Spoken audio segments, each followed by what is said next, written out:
YouTube family, welcome back. In this video, we're going to talk about beware of living in the inn. And before we get started here, I updated my description and my pinned comments. If you want to get in touch with me, you want to work with me, I have book links down below as well. So that's always in the description and as a pinned comment. So check that out. What do I mean by beware of living in the inn?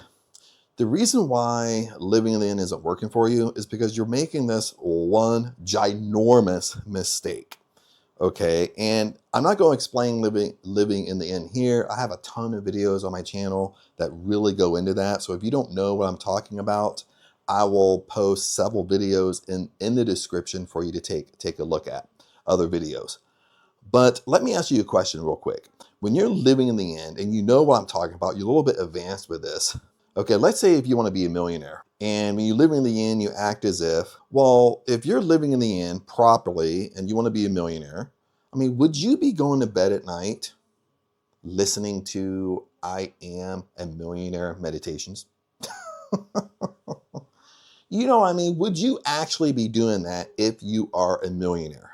If you had $1 million in the bank right now, would you be going to bed at night listening to I Am a Millionaire meditations? Well, probably not. You know what I mean? Maybe you would be going to sleep with gratitude. Maybe you would be super grateful. You would have gratitude statements, but you probably wouldn't be listening to I Am a Millionaire meditation. I Am a Millionaire song.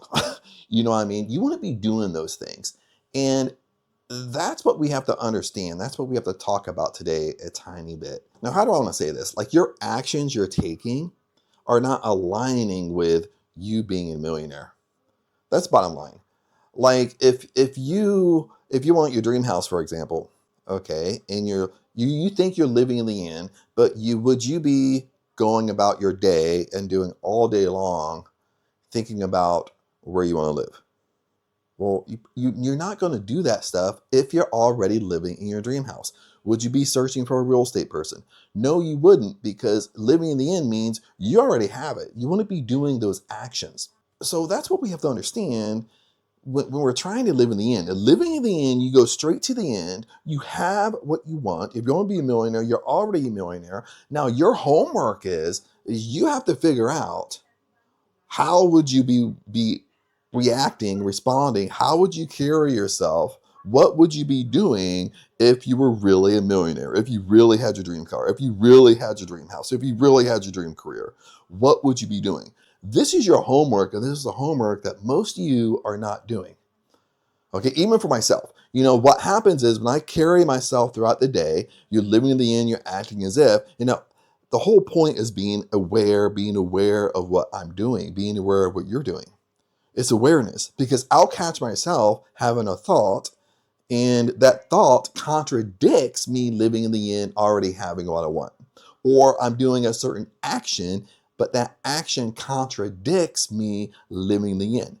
For another example, if you're living in the inn, you're a millionaire, okay, you're waking up, you argue with me, oh, I'm living in the inn, it's not working, but all day long, when you go pay your bills, you're all stressed out, getting into sweats, having an anxiety attack because it's bill time. Would you be doing that if you had $1 million in the bank? When you go out to eat, would you be doing the same thing when you go to pay the restaurant bill? You'd be having a little mini anxiety attack privately to yourself. Or if you go out with a group of friends, you're sitting there secretly thinking to yourself, well, who's going to pay the bill? Is it going to be me? Oh my God, I don't know if I have enough money. If you're supposed to be living in the inn, okay, properly. I mean, because those actions, what you have to understand, those actions are contradicting living in the inn. True what living in the inn means. What we have to do is we're all going to falter in this. We're all going to have this happen to us, okay? But that's when we start fine tuning. That's when we become aware. That's why even Neville Goddard says awareness. Be aware, because once you catch yourself, you can change it. Once you catch yourself, you can develop affirmations around it. You can develop robotic affirmations around it, no matter whatever you want to call it. If you don't want to call it an affirmation, you want to call it a gratitude statement, whatever it is. And this is why in some of my videos, I'll share with you, because when I go shopping, I started this in grocery stores, And when I go shopping in a grocery store, I would walk around the whole store. And as I'm just walking, I'm doing it privately, of course. I would say, I can buy anything I want in here. Every time I spend money, it comes back to me double. Thank you, Lord. Money comes to me in avalanches. But I did this so much that I got in a habit of doing it.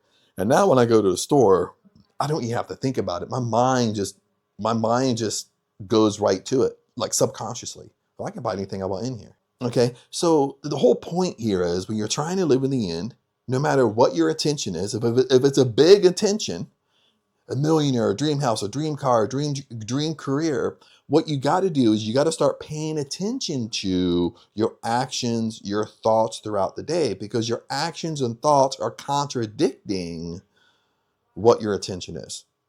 Okay. And don't make this harder than what it really is. Okay. Even when Abdullah trained Neville Goddard, and Neville Goddard tells examples of Abdullah, even when Neville Goddard wanted to travel to Barbados, and he was at New York at the time. And so he tells a story about Abdullah said, when you go to sleep at night, when you go to sleep in your bed, go to sleep in your bed in New York, but go to sleep in your bed as if you're already in Barbados. He's not telling Neville Goddard you have to listen to this 1 hour meditation about traveling. You have to go to sleep in this meditative state. He's keeping it simple. Go back to the simplicity of this. Abdullah said, when you go to bed at night, go to bed as if you're already in Barbados. You're in your bed in Barbados, but you're actually in New York. Okay. When you're walking the streets of New York, as you're walking the streets of New York, going and doing your errands, pretend that you're walking the streets of Barbados. This is the same thing we have to do. When you want your dream house, when you go to sleep at night, you pretend as if you're going to sleep in your dream house. Okay, you want to be a millionaire. When you go to sleep at night, you go to sleep and you pretend that you're going to sleep as a millionaire. Okay, now what would you be doing when you go to sleep as a millionaire? I'm not listening to a millionaire meditation, an I am statement meditation. I'm a successful meditation because I'm already successful. I wouldn't be doing that if I'm a millionaire. But maybe what I would do is when I would go to sleep at night, oh, thank you, Lord. Thank you, Lord, for blessing me. Thank you, Lord, for my great life. Thank you, Lord, I have enough money for everything. Thank you, Lord, that I'm the king of my family. Thank you, Lord, money comes to me so fast. Okay, maybe I'm grateful, but I'm not listening to these meditations, and I'm not putting down meditations. But what I'm saying is our actions we're taking is completely contradicting us living the end, acting as if we already have it. And I will also, here and in the description, there's a video I want you to watch I did. It's called Dwell Within, or How to Dwell Within. And it's about Neville Goddard, but Neville Goddard gives a wonderful, wonderful example into this. And it's a really good example of living in the end. It's a like a personal testimony by a couple that he mentored, and they took living to the end to the extreme. So that's a great, great video. I'll post it here for you, and I'll put it down in the description and put it in a pinned comment as well for you, so it's easy to find. Other than that, peace out, blessings to you, and I'll see you in the next video.